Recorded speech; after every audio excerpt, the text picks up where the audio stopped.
Guys আজকে গেছিলাম মেলাতে, তো মেলাতে গিয়ে পিৎজা খাওয়ার ইচ্ছে হলো হঠাৎ। তো পিৎজার দোকানে গিয়ে বললাম দাদা একটা পিৎজা দিতে। তো পিৎজাটা তৈরি হচ্ছে, তো ততক্ষণ ওয়েট করছি। তো ব্লগটা দেখতে থাকো। তো গাইস পিৎজাটা তৈরি হতে লাগো, ততক্ষণে তোমরা একটা করে ভিডিওতে লাইক করে দাও, আর যারা যারা এখনো চ্যানেলে সাবস্ক্রাইব করোনি তাড়াতাড়ি করে সাবস্ক্রাইব করে দাও আরও এরকম ছোট ছোট মিনি ব্লগ দেখার জন্য।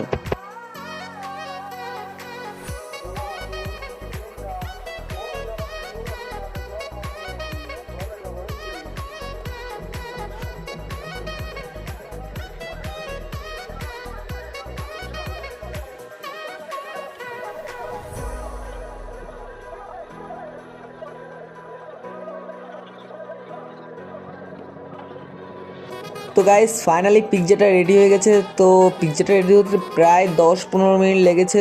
তো যারা যারা এখনও চ্যানেলে সাবস্ক্রাইব করোনি তাড়াতাড়ি করে সাবস্ক্রাইব করে নাও।